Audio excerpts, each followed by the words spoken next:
In today's video, I'm going to teach you how to upload and share files with your team in Slack. By the end, you'll know exactly how to get documents, images, and other files into the right place so your teammates can find them fast.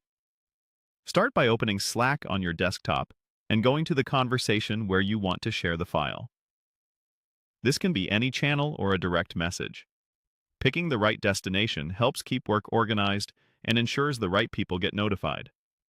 If you're sharing something sensitive, choose a private channel or a direct message rather than a public space.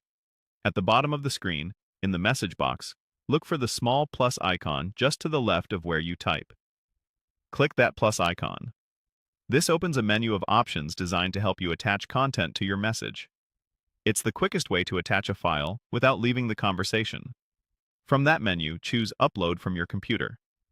Slack will open your system's file picker, where you can navigate to the folder that holds your document, image, PDF, or any other supported file type. Select the file you want to share and confirm. If you have multiple files to share, you can select several at once, which keeps everything together in a single post. Another quick method is to simply drag and drop files from your computer straight into the message box for that channel or direct message. When you drop them in, Slack recognizes the files immediately and prepares them for upload, just like the menu option. This is especially handy if you already have the folder open on your desktop. Before posting, Slack gives you a chance to add context. Use the message field to describe what the file is, why it matters, or what action you need.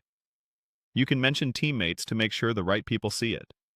Clear context saves back and forth and helps your team move faster. Once you confirm, Slack uploads the file and posts it into the conversation. You'll see a preview where possible, along with the file name and any message you included. Teammates can download the file, add comments, react with emojis, or share a link to it within Slack. A few tips as you work. Larger files can take longer to upload, so a stable internet connection helps. If something fails to upload, try compressing the file or checking your workspace's file size limits. Remember that files posted in public channels are visible to anyone in the workspace who can access that channel, while files in private channels stay within that group. That's it. Navigate to the right place, click the plus icon, upload from your computer, or drag and drop, add context, and you're done.